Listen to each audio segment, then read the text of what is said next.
8 اکتوبر کی رات پولیس نے مرکز رحمت للعالمین پر اٹیک کیا اور اس میں 2 لوگوں کی شہادتیں بھی ہوئی۔ اس ویڈیو میں کوشش کروں گا کہ آپ سب کو ایک مکمل ٹائم لائن دوں اور آپ کو تھوڑا سمجھاؤں اور سمجھنے کا موقع دوں کہ یہ کیا اور کیوں ہو رہا ہے۔ بسم اللہ۔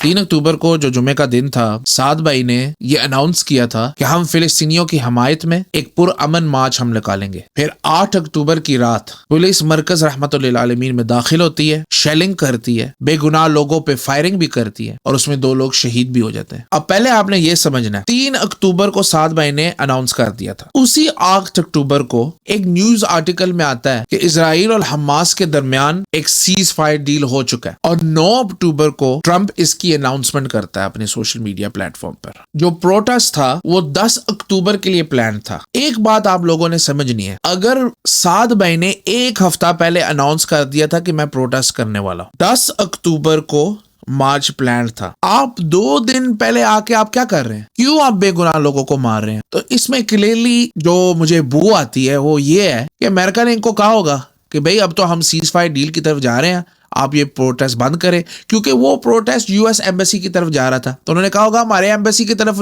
آپ کوئی کسی کو بھی نہ بھیجیں، ہم سیز فائر کر رہے ہیں، آپ اس پروٹیسٹ کو بند کریں۔ یہ مارچ ہے کیا تھا؟ فلسطینیوں کے لیے تھا، یہ دکھانے کے لیے کہ ہم فلسطینیوں کے ساتھ۔ دوسری چیز جو لوگ نہیں سمجھ رہے ہیں، جو پلان ٹرمپ نے آگے رکھا ہے نا، اس میں غزہ کا بالکل کوئی فائدہ نہیں ہوتا، وہ بالکل ہی کولونیل سٹائل ڈیل ہے، مطلب کہ سیدھا قبضہ ہے۔ وہ بعد میں قبضہ کرے گا، اوپر سے ٹونی بلیئر کو بٹھا دے گا جس کے ہاتھ پہلے ہی خون سے رنگین ہے۔ انہوں نے یہ تو نہیں کہا کہ امریکہ کا سفیر نکال دو، انہوں نے یہ تو نہیں کہا کہ ایمبیسی بند کر دو، انہوں نے یہ تو نہیں کہا کہ ہم ایمبیسی تباہ کر دیں گے، انہوں نے یہ بھی نہیں کہا کہ ہم پاکستان تباہ کر دیں گے۔ کوئی ایسی بات نہیں ہوئی، نہ کسی نے کوئی ایسا اعلان کیا۔